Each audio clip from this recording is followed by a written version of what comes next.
Today we're taking a look at some of the best weapon combos and some alternate combos that you can use in Apex Legends. Let's waste no time and just get right to it.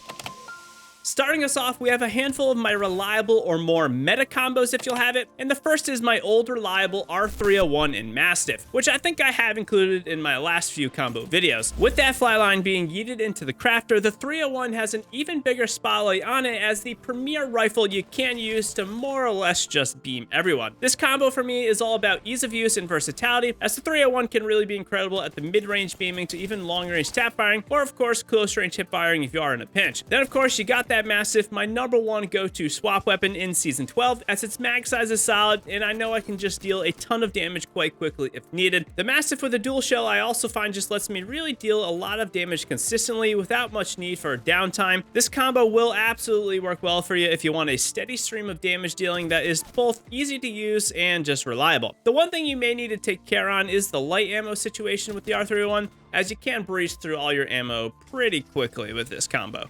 It's been a while since we've had as many changes to the meta of the weapons as this season, but next up we are going to have what has been a pretty solid ranked pick for me, and this is the Hemlock with the Peacekeeper. There's a few reasons why this loadout just works, but let's just start with the PK. The Peacekeeper in my eyes is actually the better shotgun between the Mastiff and the PK, but the Peacekeeper does require a little bit more skill to use successfully. The PK has the highest damage per hit for a secondary shotty, which is often why I will run it. This loadout for me though is really all about making myself as formidable as possible, and I find that the Peacekeeper fares me a little bit better in ranked because of this. The Hemlock has been a really great ranked pick for me for this season for a lot of reasons, but the biggest thing is going to be the ability to slap a 3 times on that Hemlock and just poke enemies at range. Not only this, its burst capabilities are really great at the mid-range, and if you are in a real big bind, hip firing can work as well. Another reason why I am running the Hemlock this season, as it also works as a conduit to my heavy attachments till I am able to craft a flatline, if of course this is able to happen. This unfortunately does not happen every game, so it is important for me to have a weapon that is still going to perform well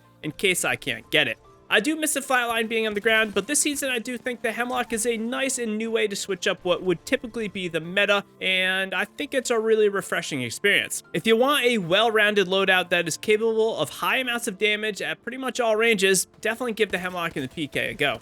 My next combo is one of my aggressive pub pushing combos, and this is the car SMG with the Peacekeeper. Not a whole lot to say here about the Peacekeeper that we haven't already said, but I am running this again for the highest damage per hit as I swap to my secondary. You'll also notice the specific shotgun I run in my combos is pretty flexible, and I'll often just use the one I do find first, and this is especially the case in pub games. The car SMG, however, has been a really solid fast time to kill weapon that I've enjoyed using for a number of reasons, but for starters and for me, it feels very easy to use. And also, the higher damage per bullet means increased probabilities of one-magging someone off the drop, which is really nice to have. The big thing for this combo is that I can run either ammo and magazine types, and this means I can get into the action a lot quicker without really having to worry about ammo or attachments all game long. I really just dig this combo for its fun factor, and I do think you can swap the car for the R99 if you prefer that weapon, but for me, I have just been digging the car as it still feels pretty new and it is fun to use. Still rolling with my meta or the Sweat Loadouts, we are going to have the Rampage LMG with the Mastiff.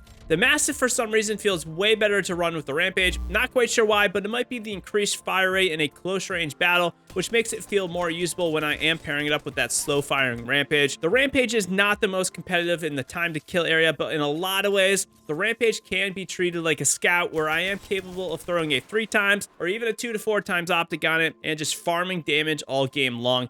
The Rampage's higher damage per hit and lower fire rate means slightly better conservation of ammo, and this combo of range, damage, and ammo conservation means I can just farm some pretty high damage games quite easily. I really dig it for this reason alone, and I'll even try to run Fuse if I am playing with the damage farming in mind so I can stack those thermites. If I'm not running Fuse, I'll of course just try to save 1 thermite, but I generally will not stack tons of these things, and I'll just save 1 thermite for when I might really need to break a door or be a little bit more competitive in the close range time to kill. This loadout can feel toxic at times, but if you do want to farm damage, it can work pretty nicely. Moving on, we have one of my newest types of combos that I have been trying out, and this is the combo of the alternator with the R99, which I call my close range hybrid loadout. The alternator is back on the ground, and it's honestly pretty great, maybe even a little underrated. It is not a direct replacement for the Volt, but the alternator is just a breeze to use. You slap a 2x bruiser on it, and you will more or less be able to extend its range quite nicely due to its slower fire rate. The combo of the higher damage per round and the slower fire rate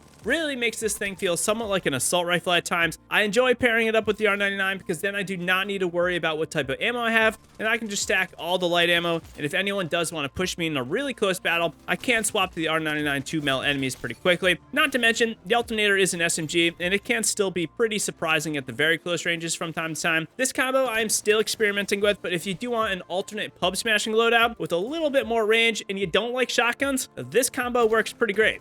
If you are enjoying the video, or if you just want to support me, hit that like button. It does help get the video noticed, and you know what? It's free. We now have a few alternate aggressive loadouts that aren't per se meta, but are going to work quite well regardless of the mode you are in or the way you are playing. The first is the heavy duty combo of the Wingman and the Prowler. Not gonna lie, I don't run the Prowler too often anymore, but for some strange reason, this combo does feel very generous when it does come to ammo conservation, as the Prowler really doesn't rip through ammo quite that fast, at least not like an assault rifle, and that Wingman is of course very reliable when it does come to saving rounds. The Wingman I often extend to the slightly further close to mid-range, which is super nice, and it can also work really great as a close-range gun, of course, and you can treat it like a shotgun. The Prowler, on the other hand, has some of the best one-magging capabilities in all of Apex Legends, as its magazine size is huge, and if you can't hit your shots, you can even drop 2 enemies with a single mag. This combo is really all about taking on multiple enemies at once, and I find it's a pretty fun and a challenging combo to use. We've already talked about the R301, but I want to also recommend the R301 with the RE45 combo, as the RE45 is in a pretty interesting spot this season. This loadout is really all about staying pretty mobile and again playing aggressively. The R301 is of course great for mid-range beaming, but I find that RE45 can be a really solid swap to weapon to finish an enemy after weakening them, and this is especially the case if you do get hammer points. The great thing about the RE45 is it has more range than shotguns, so you can swap very quickly to this thing and continue to spray an enemy. Another really solid thing about the RE is that you can move very quickly, as it is a pistol, so in-fight strafing and even reloading continually to dish out damage is a very nice thing to have, and often if enemies miss and they have to reload, you're going to be way ahead of them on this. The RE45 hammer points isn't as good as I wish it was though, but it definitely works, and it is a nice way to change the way you are playing from time to time.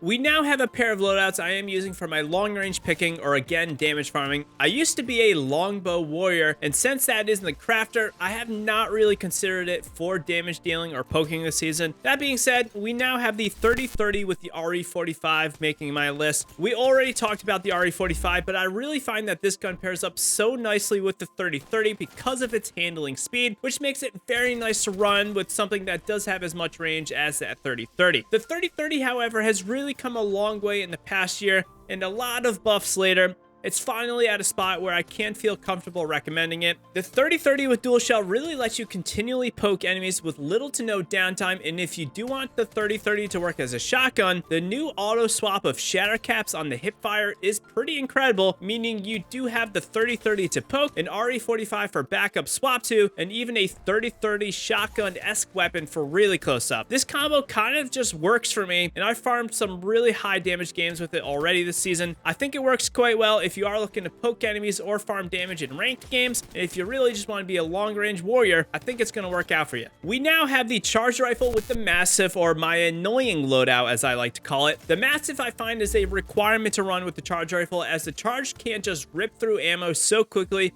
so you really need all the extra inventory spots that you can get. The charge rifle though is so good at just slowing enemies down, as even partial hits can be pretty good to do from time to time. The hit scan nature of that charge rifle makes it really easy to use, and something like a 4 to 8 times on the charge rifle means you will be able to farm evo shields for everyone in your squad. I don't really use this loadout in pubs, but it is something I'll use for the first half to 3/4 of a ranked game to level my squad's evo shields before swapping the charge for something else during the late game. This loadout will work great if you also want to farm damage, and it may be worth picking up from time to time if you do want a mega long range combo.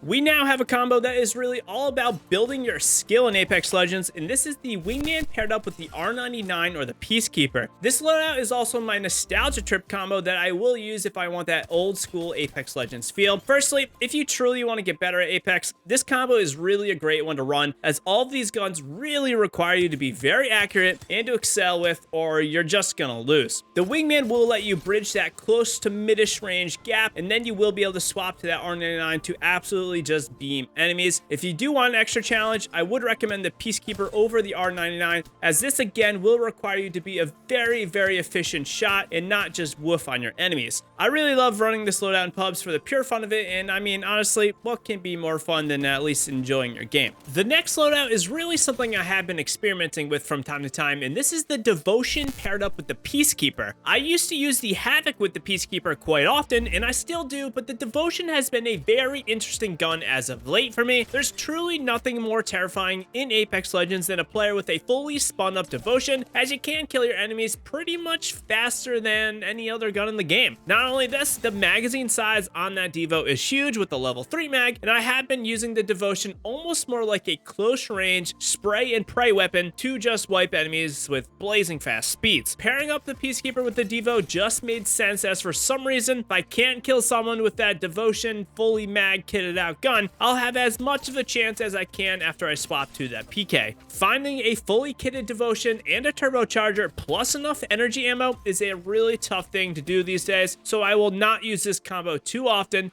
But if I do, it's gonna be a lot of fun. Again, energy ammo is brutal this season. The Volt being gone has hurt the energy ammo meta quite a bit, which does make me use the Havoc over the Devotion quite often. And if you want an alternate to that Devo, the Havoc is still a really great pick. This loadout isn't really about meta, it's more about just having a good time and just changing up the way you are playing to keep the game nice and fresh. If you want even more on the meta of Apex, check out our weapon and legend tier list for the season. And you know what? Hop into that Discord if you want to forego playing with randoms. Sub if you want to be notified for all my future content. Hit that like button if you enjoyed. And until next time, happy gaming, legends.